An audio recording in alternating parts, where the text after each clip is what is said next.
Donald Trump's policies are creating a whole new effect in terms of the global alignment of nations.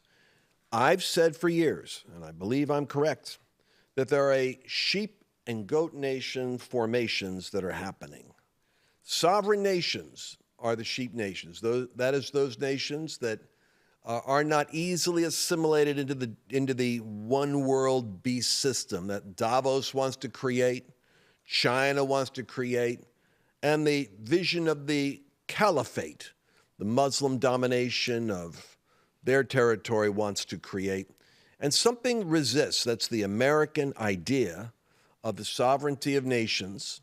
Came largely out of the Reformation in Europe with the Peace of Westphalia that was established in the 1500s, which was the kind of the cathartic resolution of what the Catholic Church as an empire was trying to create. There's always been an empire spirit in the world.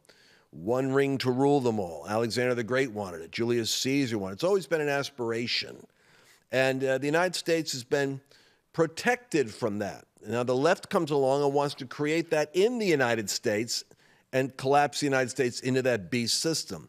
Those of you that are discerning people understand what I'm talking about. A historical trend line is it's a verifiable thesis that I'm presenting to you, that in the end-time battle of nations, we're in a period where God is actually bringing a season of reformation and strengthening those things that remain. And so you're seeing El Salvador, boom, a robust, autonomous nation seeking its own place in the sun, aligned with God's will and prospering. Argentina, seeking its place in the sun, aligned with God's will, autonomous, and in a sense, its own MAGA agenda, making Argentina great again. And they're finally out of debt and actually changing because they've got Cyrus rulers that rise up. The prayers of the people are behind them.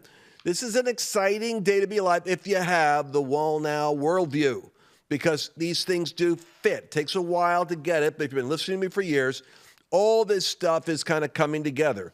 I never quite hit the panic bar that Glenn Beck hit, but I agreed 100% with his analysis of the threat because I have a Pentecostal worldview, which says that God's going to pour out his spirit in all flesh, and that in the end there will be sheep nations and goat nations. We're not in the season now when Satan is able to consolidate his agenda on the earth. We have the pushback, and Trump is an answer to the prayers of Christians around the world, even though he's pursuing a vigorous America First policy.